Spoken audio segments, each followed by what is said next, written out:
You're listening to the podcast for all of the news, notes, and breakdowns for your Ohio State Buckeyes. This is Sons of the Shoe with Nick Wilson and Spencer German. It is Sons of the Shoe, Spencer German with you for another riveting episode. Guys, we are just 8 Saturdays away from the start of the college football season. It is just around the corner. Summer camp's going to open up. We're going to be closing in on week 0, which is always a fun time in the season because your team, generally Ohio State doesn't play week 0. So we get a chance to just sit back and watch some college football, get back in our fall routines. I cannot wait. I'm sure many of you cannot wait. I also cannot wait for you to like, follow, subscribe, find this podcast wherever you can, in the Odyssey app, in Apple Podcasts, Spotify, at 923thefan.com or at the 923 The Fan YouTube channel. Did I mention Apple Podcasts? I'm not sure if I did, but I did now. You can find it all those places. You can like, follow, subscribe, and at the 923 The Fan YouTube channel as well, which I know I did mention. You can jump in the comments section, share your thoughts on anything that we might have talked about today and throughout the show, and let us know your thoughts on any of the proceedings that we have in store for you. And I have a fun one because I was thinking about this over the last week or so. I know last week we talked a lot about Ryan Day and his antics, quote unquote, when Aaron Dunston left the program for Michigan, and how I think it is just a microcosm of how he's feeling and the pressure, I guess, that's on him in a way to obviously deliver a championship caliber season to the Buckeyes and a win over Michigan to the Buckeyes. You know, that's the biggest thing on his radar this year. And there's a lot of pressure that comes with that. And I think when you have a team also that is as talented as Ohio State is, and we'll talk about some of those things ancillarily later in the show, there's obviously going to be a lot of pressure on you to deliver, to fulfill that promise and come through on that stage and at that level because your team is so damn talented. So, and I do think largely like Ohio State's used to that. I've said that a million times on the show. But specific to Ryan Day, I don't know if there's a coach in college football this year with more pressure on themselves than Ryan Day. Like he feels like, to me, the right answer in terms of which coach going into the 2024 season has the most pressure on them. And it's for all the reasons I kind of laid out, but all the reasons that we already know. 3 straight years losing to Michigan. Your roster is at the apex maybe it's ever been under Ryan Day. You got people like Urban Meyer, who is your predecessor, talking about how this is the most talented Ohio State team ever, potentially, or at least of the last decade. And some of those teams are his teams. And it's all culminating in now you're supposed to go out and do it. You're supposed to go out and actually win a national championship and do it in a way that people are expecting. So there's obviously, yes, like the program I think is ready to handle those things because there's pressure on this program every single year. Is Ryan Day ready to handle them? I think is a very different question. I want to vet this a little bit because I think there's some other potential answers, but I want to kind of measure them up to whether or not they meet the level of pressure that Ryan Day has, I think, on his plate going into next season. And so I came up with a short list here of guys, and I'll save the one that I think is maybe the closest to him for last. But I'll start maybe at the bottom part of the list. I do think there's some pressure on James Franklin because Penn State has constantly been in this perpetual state of we're good, not great. We can't get past the great teams like the Ohio States, like the Michigans. Now you're entering a Big Ten that that looks a lot different. Oregon's in the mix.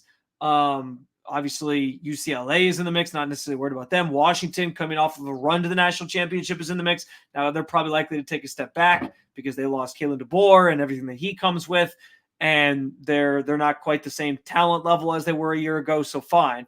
But I think there's even more to prove now. The pecking order in the Big Ten is going to change. So Penn State could always kind of slot themselves into, hey, they had the easy built-in excuses every year, right? Of we play in the same division as Ohio State. are the same side of the conference, if you will, as Ohio State. We play in the same side of the conference as Michigan. So they're always standing in our way. If you lose to them, it's not really the end of the world. People are going to understand that and accept that because those two teams have generally been pretty good. So you kind of had that built-in excuse. Now, if you're Penn State, you're looking at a Big Ten that changes, and you need to sort of exude yourself as a one of the powerhouse staple programs in this new look Big Ten. Now, in the grand scheme of things, and the reason why James Franklin's near the bottom of this list is because he did get a 10-year extension last year, for better or for worse. I don't know how Penn State fans feel about that. But I don't necessarily think like the pressure's on him that if he doesn't win this year, that he's getting fired necessarily. But I do think there's a little bit of pressure to prove that Penn State is still one of the prominent powerhouses in the Big Ten. Granted, there's that contract extension that I don't think that Penn State's just going to back out of all of a sudden. They seem ready to give him some time, and the expanded playoff could help James Franklin because his team could make the playoff potentially. And that would be a step sort of in the right direction, even though it's the gimmickiness of the fact that he didn't necessarily earn it as much as now it's expanded. So it's an easier opportunity for him to get in, but I digress. Another one that I think is worth noting is maybe Lane Kiffin. I don't know that but actually not even maybe like Ole Miss has slowly sort of built something, and he's kind of been at the forefront of it, and they're trying to be this prominent powerhouse program in the SEC. No Nick Saban now. He exits stage left from Alabama. What team is going to step up other than obviously we know Georgia's Georgia? What other teams are going to step up and try to fill that void of trying to challenge Georgia, be the top challengers to them? And obviously, I think Bama's trying to stay in that conversation with Kalen DeBoer and all that. But I do think that Kiffin has something to prove now where it's like, hey, you don't have Nick Saban standing in your way. What are you going to do to go out and try to earn the respect in this conference and prove that your system, your plan is culminating now in potential championship runs and playoff runs and all these different things? So I think Lane Kiffin sort of falls in line here. I also think out of the ACC, Mario Cristobal deserves to be mentioned on this list because he's going in, I think, year 4 down there. And it's been, actually, it might only be year 3, but it's been a slow burn. And you kind of expect that coming in, right? It's going to take time to get his recruits in. And recruiting hasn't even been the issue. He's been landing plenty of 5-star players down there in Miami and trying to return the program to prominence. The problem is, though, it hasn't culminated on the field, and you got him making boneheaded decisions in game that leave people questioning his ability to coach and just his like when the pressure's up in a tight situation, what's he going to do? Those are similar questions that we ask about Ryan Day, which I will get to. But yeah, like I think Mario Cristobal maybe the lower part of this list, but still worth mentioning. I also think Lincoln Riley is on here somewhere. Maybe Mario Cristobal is ahead of him, and even maybe James Franklin is ahead of him, because I do think if Lincoln Riley were to get fired, he is renowned as one of the best coaches and recruiters in this sport. I mean, he had NFL jobs lining up for him in recent years. So I do think he would land on his feet so much that I don't know that USC is just going to get out from underneath that right now. But I do think he's sort of under some pressures. He joins the Big Ten to prove that program is going to also try to get back to returning to prominence from their glory days, and that he's going to be at the forefront of that and sort of find your footing in this new look Big Ten. So I think those are some good ones that you can sort of slot them in wherever on this list of coaches that have a lot of pressure on them. There's a few left. I think Sherrone Moore has a good amount of pressure. I'm not willing to put him above Ryan Day for obvious reasons. He's coming in kind of with this clean slate of, listen, we know what happened last year, but we're putting our faith in you. I don't know. Like, he has not the leverage, but he has the championship to fall back on. I don't think Michigan, if they have one down year after a championship when their team largely changing, a lot of turnover just because guys went to the pros and they all came back for that championship run, I don't know that you're going to hold that solely against Sherrone Moore if they don't have a lot of success this season. So, but I do think he's under pressure because anytime you follow up a coach who wins you a national championship and is renowned as one of the best Michigan guys there is in Jim Harbaugh, of course there's going to be pressure on you to try to come out and replicate that, keep the process going. And they selected him as the guy to keep that in line and keep that going. hey, what have we been talking about at Ohio State for the last several years? Urban Meyer passed the torch off to Ryan Day. He hasn't lived up to those expectations. So I think a similar thing could be happening with Sharon Moore. Granted, it's going to take some time. I don't think year one, the pressure's so high that his job is on the line or anything like that.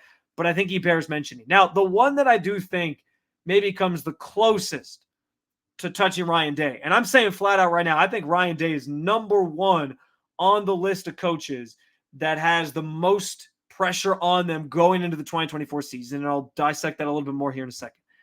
But I do think Kalen DeBoer, I already mentioned his name, but I didn't mention him in the context of this conversation yet.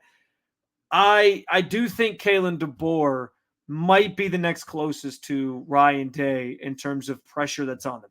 Now, that doesn't mean Ryan Day has maybe a different kind of pressure and that his job truly, his ass could be on the line if he doesn't beat Michigan again this year, if they don't make a run to the national championship. Those are conversations that I'm sure Nick and I and others are going to be having throughout the season as any misstep he might make. It's going to be, here we go again with Ryan Day. Fire him on the hot seat. It's going to come up. It's come up the last several years with Ryan Day. So, of course, it's the first thing waiting right outside the door on the stoop that we will get to and we will talk about with Ryan Day if he falters in any sort of way. So I don't know that Kalen DeBoer has the same amount of pressure as Ryan Day does, or the same type of pressure as Ryan Day does, because Ryan Day truly, it feels like, is riding a very thin line right now between, okay, we need to move on and try something different, and we're going to fire you if you can't get the job done on the field, and you got to go win a national championship. He operates in this space where there's really high expectations right now, and if he doesn't meet and check some of the boxes along the way, or most of the boxes along the way, we could be having a conversation about his job. I don't think that's going to be the case with Kalen DeBoer. Alabama committed to him. They want him there to take over for Nick Saban and keep this program moving in the right direction. And I do think Kalen DeBoer is a fine coach, so I'm not trying to begrudge that. But I do think anytime you're following up the guy, and again, Ryan Day, Urban Meyer, similar situation. Anytime you are following up that guy,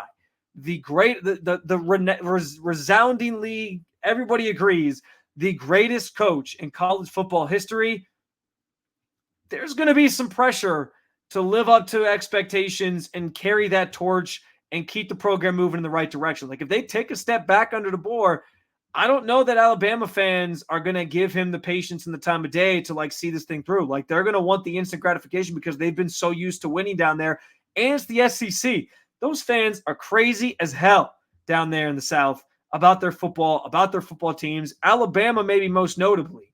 So yeah, is there some room, some wiggle room for him in terms of trying to find his own footing and do things his way and establish his perspective on things with the program? Yes, of course. I'm not saying he's going to get fired year one, but I do think that his pressures may be closest to what Ryan Day is feeling, because you're taking over for the greatest college football coach of all time. And that program, that fan base, frankly, is not used to not being good at football. They've been good at football now since Saban took over in the early 2000s, for the better part of 2 decades. It's been a long time where he's helped dominate this sport at multiple programs, but most notably at Bama, and they're not going to necessarily stand for a long, extended drop-off. So year one, you want to come out and kind of show that the program isn't falling off and see if you can kind of continue to build in that direction and again, carry that torch as Nick Saban steps aside. Now, with that said, I still think Ryan Day tops this list. And you can listen, if you got a different answer, if I miss somebody, I tried to make a pretty exhaustive list here. But if I miss somebody, let me know. @Spencito_. You can hit me up in the YouTube comments at the 92 Through the Fan YouTube channel. But I just don't think there's anybody with more pressure than Ryan Day. And it's for all the obvious reasons we know. Hasn't beaten Michigan in 3 straight years. He has to do that this year, or I think it's a legitimate conversation. Does he have to win a national championship this year? Maybe not to keep his job, but I do think he has to get there for us to feel pretty good about the direction of the program, feel better about him as the coach of this program moving forward. That there is something to that, I think. I also, and this can't be understated either, guys, when you get a new AD, and Ross Bjork, by all accounts, Nick and I have hit on it, it feels like it's a hire that's geared towards fundraising, NIL, those types of things that are the staples of college sports and college football in particular today. That's all fine and good. These ADs love, though, to choose their own coaches. We see it all the time. Like, they're not just going to stay stagnant. They can bring in the next great coach, and that ends up on their resume that they nailed a hire for football, most notably, that becomes the next big thing or wins a national championship. That's something they can hang their hat on forever and helps them in advancing in their jobs. Now, maybe Ross Bjork doesn't necessarily feel like he needs to advance much higher. I mean, he's been now at some of the most prominent programs in the country, Texas A&M, now Ohio State. There's probably not a lot of better or bigger jobs in the country as an AD than Ohio State. There's probably a few, but Ohio State's up there. So maybe he doesn't feel like he needs to advance anymore, all those different things. But Ryan Day has to understand, I do think this was what added to some of the pressure this offseason to build this juggernaut super team that they did, was the fact that you got a new AD in there who wants to see what you're going to like as soon as that happens. And I know from working in athletic programs, man, like when there's a change in leadership within an athletic department, athletic program, in terms of getting a different athletic director, the vision changes, the goals change. There's different perspective now. They bring in their people, and oftentimes bringing in their people means bringing in their own head coach. And so, yeah, like Ryan Day has a lot of things to deliver on. I don't want to say win over Ross Bjork, because it seems like they're, at least in the early stages of their relationship, on good terms and they have good footing, but you never know. And behind closed doors, I do think there's something where if Ryan Day has a misstep, yeah, there's a chance that Ross Bjork says, I'm going to go get my own coach. So I just think you throw all that together in a pot, and you got the Ross Bjork hire, new AD coming in. You don't have the loyalty from Gene Smith that you did to kind of plod along and be in lockstep with you. That changes the dynamics. The fact that, yeah, you got to beat Michigan this year. The fact that people are going to break down every single game, what's happening, what you're doing, how you're winning, the way you're winning. And it helps that you have Chip Kelly now to call the plays. He doesn't have to focus on that. That should take some pressure off of him. But it still is going to be, the finger's going to be pointed at him no matter what. So he's got to deliver this year. And I do think, again, not only making the college football playoff is not enough. They got to make a run deep into it. And largely, I think they do need to at least get to the national championship game. If you were to get there and lose to Georgia or something like that, I think people would be okay with it. Or not okay with it, but they would at least understand, like, okay, Ryan Day can stay. I don't think his job's in the line for that. But yeah, like I also do like win the Big Ten. That's another goal for this team. All these guys came back because they didn't accomplish these things. It's about time they accomplish it. And if they don't, everyone's going to be looking at Ryan Day.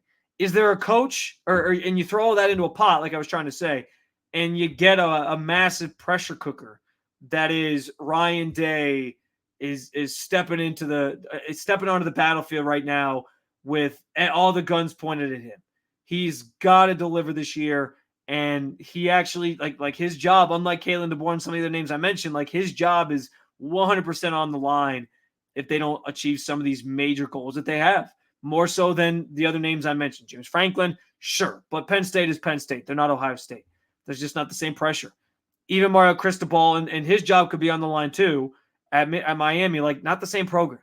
The bigger ones, yeah, sure. Sharon Moore, at some point there will be more pressure on him. I don't think year one it's going to be as high. Lincoln Riley, there's some pressure, but he would land on his feet. Lane Kiffin, like yes, but I don't think any of those guys, even Kalen DeBoer, who I mentioned, following in the footsteps of Nick Saban's hard to do. And I think he probably comes closest to being number 2 on this list of coaches with the most pressure on him. But I think Ryan Day takes the top spot for all the reasons that we laid out. And it's going to be a pressure cooker of a season for him. Do you agree? Is Ryan Day the coach around college football with the most pressure on them in 2024? Did I miss anybody? Did I forget anybody? Let me know. Hit me up at Spencito_ or in the 92 Through the Fan YouTube channel comment section. Let's take a break. When we get back, more rave reviews about Jeremiah Smith. What are your expectations as we continue to hear more and more about just how damn good he is in the upcoming season? We'll talk about that next. But first, here's a quick word from our sponsors.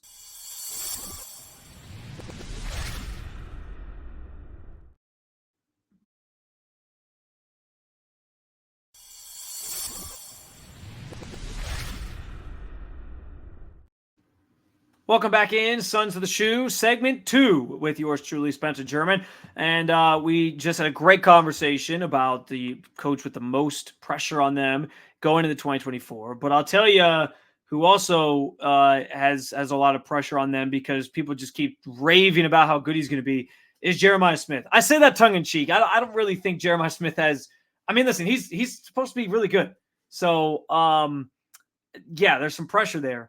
And people are setting the bar very, very high in terms of what he's going to be able to produce next year. And we'll play a video clip here from another show that that talked about this very thing. But he continues to get rave reviews, and it's made me want to ask a similar question as to what came up on this show that I'll play for you here in a second about what exactly you expect his numbers to be.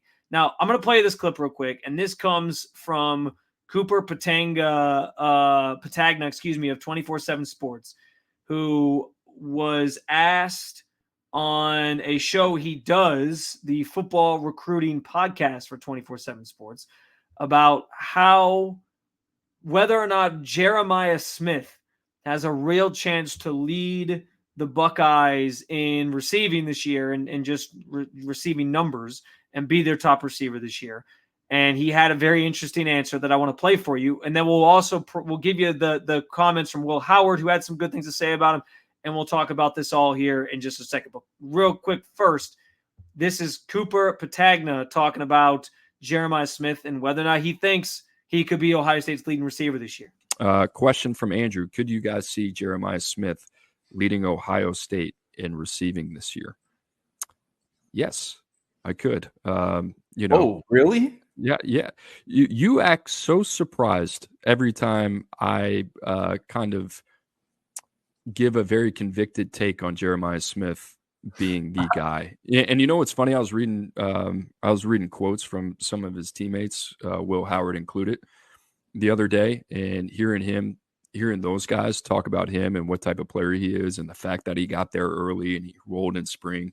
We know what type of dude this is. I expect like the phenomenon of Julio Jones when he was at Alabama. That is something. The Julio Jones when he was at Alabama was obviously one of the he was a cheat code. Julio Jones at Alabama was a cheat code from the second he stepped on campus, and the fact that he's it's always hard, man. I mean, Julio Jones put up 924 yards his freshman season, only had the 4 touchdowns, but still, I mean, just a phenomenal season. And then he went on to have 1,000-yard plus season his junior year, sophomore season. Played in 13 games, but he didn't quite have the numbers that year. But he bounced back his junior season with the 1,000-yard campaign. And like to hear that, I mean, almost 1,000 yards freshman season, and that's the type of stuff that people think Jeremiah Smith can do is great. Now, I always have a heart. I hate when we do these comparisons, because then I think people, when we do comparisons like that, we say he's going to be Julio Jones 2.0 at Alabama. I think we keep that in our head, whether we try to, just like how in a court case, when the judge says strike that from the record, when the lawyer gets a little too excited or overzealous and tries to corner a witness in a way that's deceiving, and they say strike that from the record, the jury can't forget it. Like it's still there in your mind. And I think that's what we tend to do as humans when we hear these types of things. It's like, well, now I'm expecting this for him, or now I'm expecting that for him. And I'm not saying that Jeremiah Smith isn't ready for that type of challenge or to be that guy. I think there's a really good chance he could be. And the more and more I hear about him, obviously I think that could be true. But I just hate the comparison thing, because now we have this expectation of what we think he should do. And if he doesn't get there, then it almost leaves you with an opportunity to be disappointed. Now, I don't think that's going to be the case with Jeremiah Smith. I think he is going to be the real freaking deal, even year one. And as you guys have already, the loyal listeners of Sons of the Shoe know, I've quietly, because Nick hasn't been around for a while, I've quietly changed my expectations and my numbers for what he's going to do. And I'll give you a firm number as we get closer to the season of what his stats will be in 2024. And we'll see how close I get to my actual prediction. So we'll do that later. We will do that later on leading up to the season. I'll get you a more firm number. But I think I said like 300 yards initially. And now I'm walking that back because all you hear about is how he's going to be out there day one as a bona fide frontline starter for this team. And you got people like Cooper Patagna saying, hey, I think he could be Julio Jones when he stepped on campus at Bama, and I do think he could be the leading receiver at Ohio State. That also came before some comments made recently by Ohio State quarterback Will Howard. Who said that true freshman, Jeremiah Smith, he's going to be special, man. Between him, Emeka Carnell, those three are probably the featured guys. So he kind of gave you a look into the depth chart a little bit. We all expected Emeka Egbuka to be a key contributor for this team again coming back. And I think it does come down to, because I do think, listen, Carnell Tate was a top recruit in the country as well. We know he's gonna put up some numbers and be a focal point of this offense as well, and he should be. But I do think that for who the leading receiver on the team is going to be, I do think it's going to come down to either Emeka Egbuka or Jeremiah Smith at this point. And that's just how I feel about it, because Smith has just been continually stealing the show through spring and otherwise from in terms of what he can do and the challenge he presents to this senior heavy and what they're calling the best in America secondary, or I shouldn't say senior, but upperclassman heavy secondary. And they're calling themselves best in America. And he's giving them fits. Like, that tells you a lot about how good he is. And so I do think it's going to be between those two. Now, the reason I lean Emeka a little bit is because, and maybe this is just me being sort of cautious with what I know about Will Howard. And I do think too, like, without the presence of a tight end who can be more of a continued or a solid contributor for you, or like that check down for you, because right now the top tight end on the team appears to be G. Scott. And it's nothing against G. Scott. I think G. Scott's a fine player, and I think we still have more to see in terms of that position leading up to the season and who is going to sort of take the reins from Cade Stover, who obviously just went and got drafted back in April. There's been some good reviews about Jelani Thurman, and there's others who obviously Will Kazmarek is going to be in the mix obviously as well. So I think we still have to kind of take a wait and see approach to that position before the season gets going. But G. Scott sort of considered the leader, I think, right now in the clubhouse for that group. But with having more of a question mark there, the reason I think I lean Emeka being the team's actual leading receiver is just the fact that I think playing that slot role, he's going to be like a safety net for Will Howard. And I don't know that Will Howard is going to be like airing it out up and down the field. I think there will certainly be some of that worked into this offense, because I think the Ohio State wants to attack deep.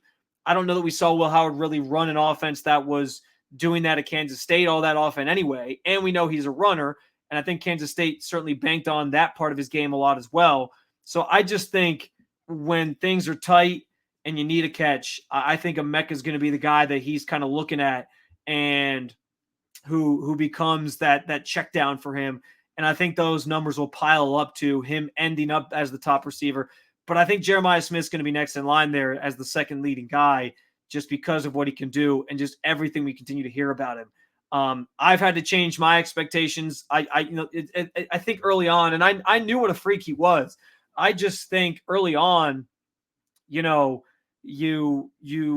don't always see freshman receivers who are that highly touted starting year one.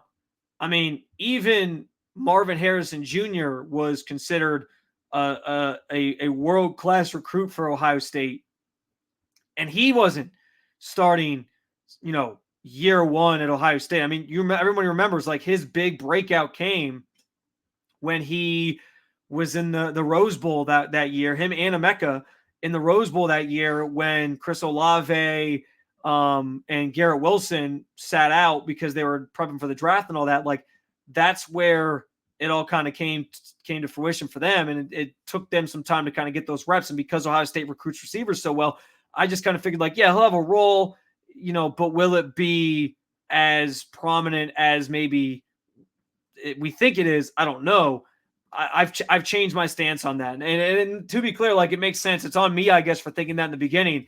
but Jeremiah Smith being the number 2 highest recruit to ever come through that building in their all-time history, only behind Quinn Ewers. Like, this guy is the real deal from all accounts.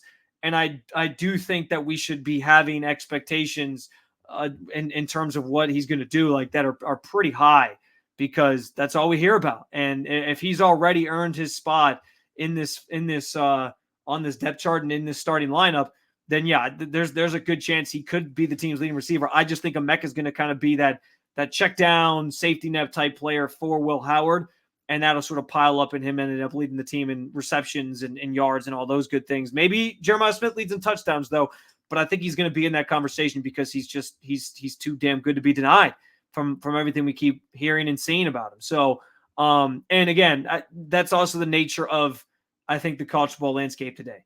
I don't know that you can get away with landing a prospect or a player of the caliber of Jeremiah Smith and just doing the old-fashioned way of like, he'll won't play too much this year. You know, we're going to try to redshirt him or whatever. Like, you can't get away with that in today's day and age because these guys are promised so many different things. You don't want to disgruntle them, and he's so damn good. There's other receivers who come through Ohio State that understand like it's going to be a process. They got to wait their turn, and they're there for the development part of it because Brian Hartline is such a good recruiter and such a trusted coach for that position specifically. But with Jeremiah Smith, like, if he's already up there and he's already surpassed these other guys on the roster, that just speaks to he's an otherworldly talent. And yeah, you can't leave that guy off the field. So do you think Jeremiah Smith is going to be the Ohio State top receiving? Terrible way of wording that. Let me try again. Is Jeremiah Smith going to lead the Buckeyes in receiving this season? Are you setting that lofty of an expectation for him? Because you've heard everything that's been said about him from his own teammates, and on some level, what else are your teammates going to say about a really good player? But you're also hearing people outside of the program, outside of the organization, and the experts on all these recruits, but also just in terms of the outlook for them, like Cooper Patagna, who are saying, hey, this could be Julio Jones 2.0, his freshman year at Alabama when he put up just under 1,000 yards receiving.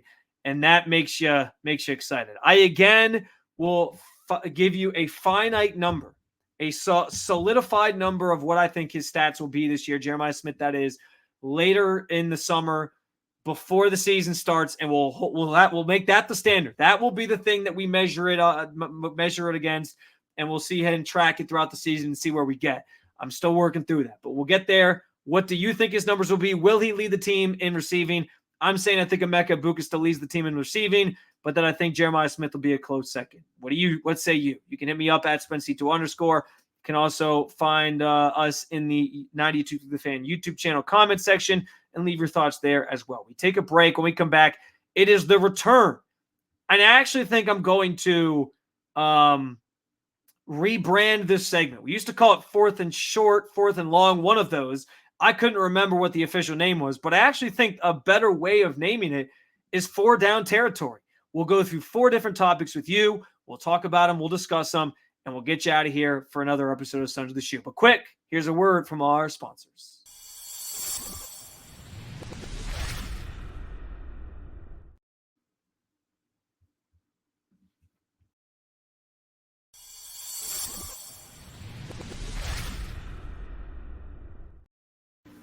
Final segment, Sons of the Shoe. Spencer German with you. Appreciate you jumping on in. And we have the return of a segment we did more so during the season last year, but I'm reviving it because, guys, I said at the top of the show, we're only 8 Saturdays out. By the way, as I was waiting through that last break, it hit me.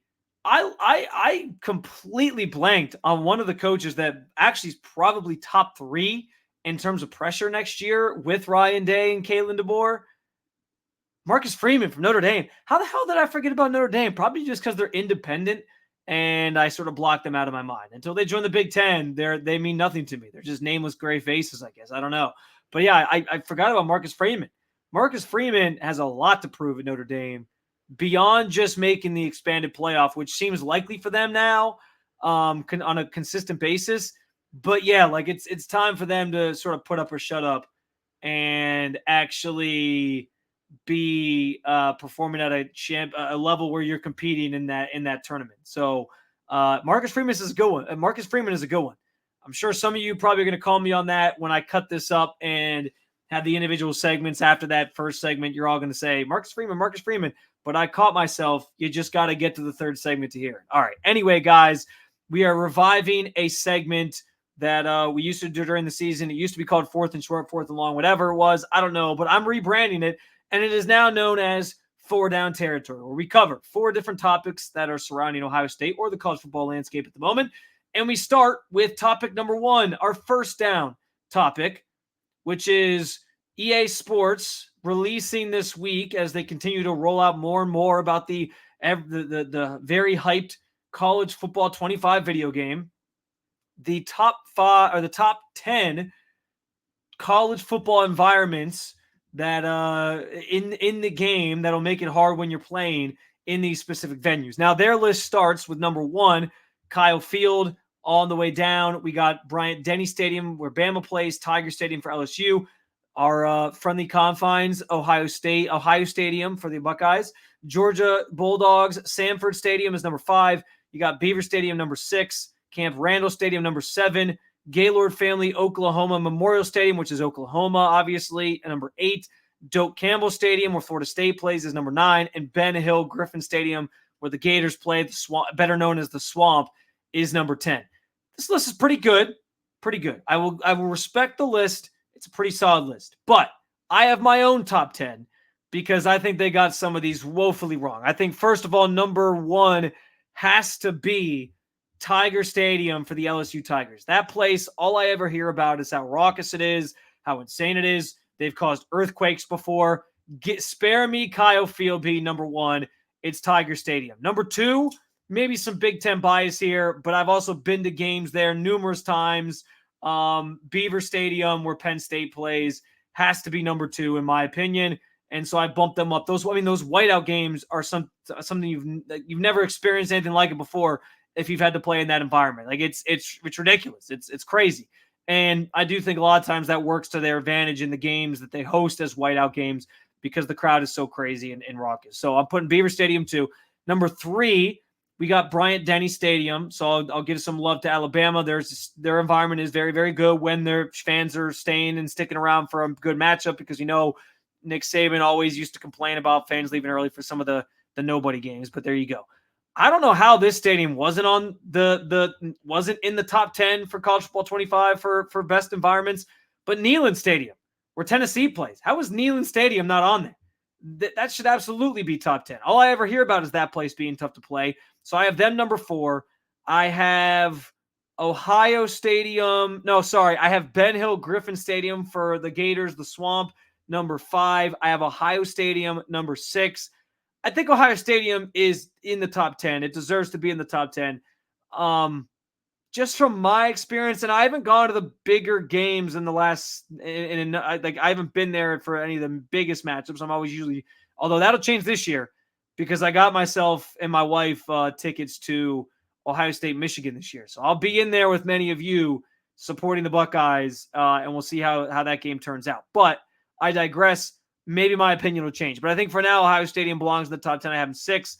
Sanford Stadium in Georgia, I have 7. Another one that I was surprised wasn't on the list for college football 25, Virginia Tech's Lane Stadium. Lane Stadium is a fantastic place to take in a game from everything I hear. You got the Enter Sandman that they play. I mean, that place is fan-freaking-tastic, and it seems like it's such a tough crowd when they're really into it and you got a good game. I'm surprised they weren't in the top 10. So I put them on there at 8. And then I've got Camp Randall, number 9. And I'm taking the college football 25's number 1 toughest place to play and in Kyle Field, and I'm making it number 10. Texas A&M loses so many damn games at home. It's at this point, it's not even funny. Like I still think it's a good venue. They call themselves the 12th man. I've always wondered about that, though, because it's not like Texas A&M has been doing a lot of winning in front of that crazy 12-man crowd that they claim to have. So I don't know. I'm putting them 10. If that gets the Texas A&M fans mad on YouTube and they're jumping in the comments of the 92 to the Fan YouTube channel, so be it. I'll live with it. I'll own it. But that's my top 10. What is your top 10 for the best college football playoff or college football playoff? What would you make the top 10 list of best college football environments based off of what EA Sports put out this week for College Football 25?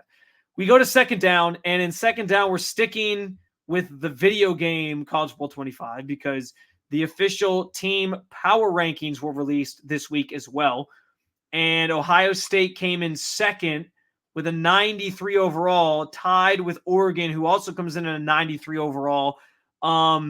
I think that these are pretty fair. I mean, listen, I'm not going to sit here and break down video game rankings. It's like the whole Madden thing when players say, well, this isn't high enough and that isn't high enough for me. We don't have to do that. That's not for us. But it is fun to talk about.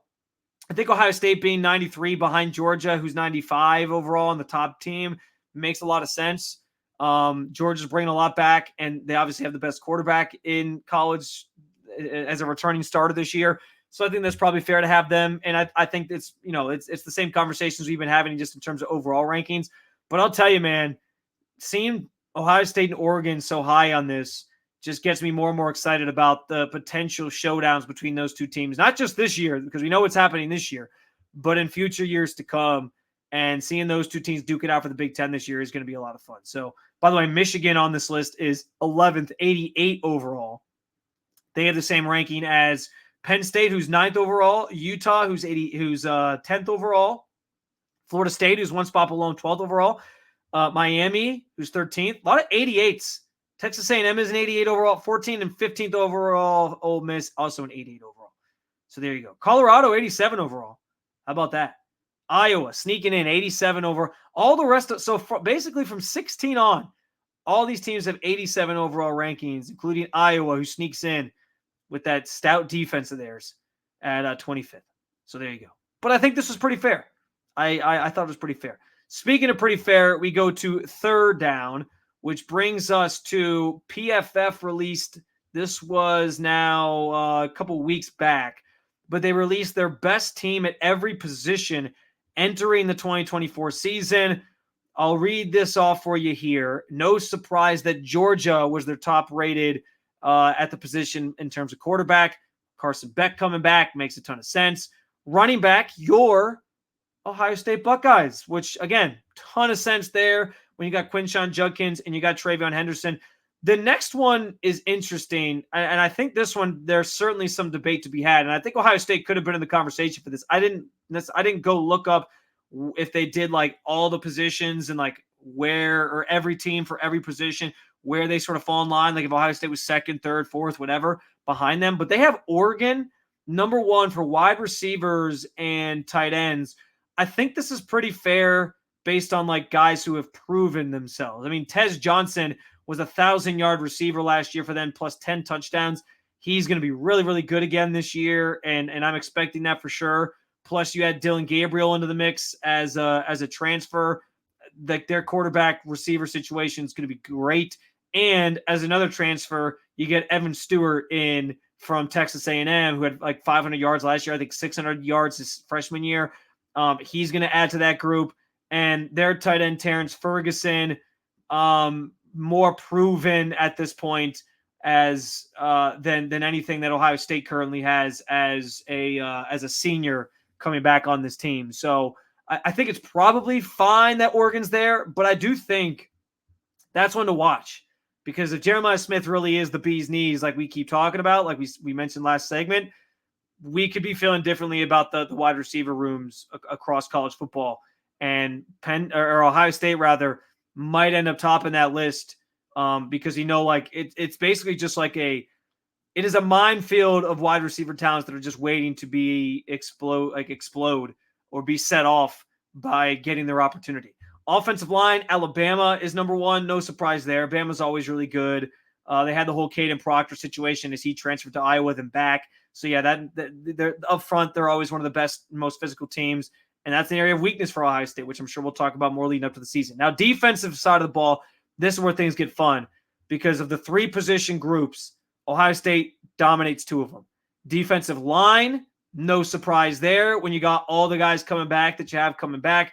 JT Tuimoloau, obviously Jack Sawyer, Ty Hamilton, Tyleik Williams. Like, this group is stacked. We're expecting big things from them, and so is PFF, which is why they're number one. Linebacker goes to Clemson. Fine, I don't care. And although the linebackers do matter more in college, I think, than they do in the NFL sometimes. I don't mean to downplay the linebackers. They matter in the NFL. I just mean, like, I think it's more important to have a great defensive line, a great secondary, which is the other position that Ohio State has came in number one on PFF's list at is defensive backs, playing into the idea that they are, as they call themselves, BIA, best in America.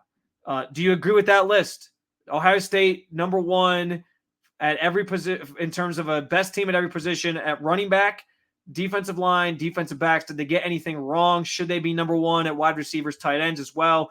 Let us know your thoughts there. And we move finally to fourth down to get us out of here on this week's episode.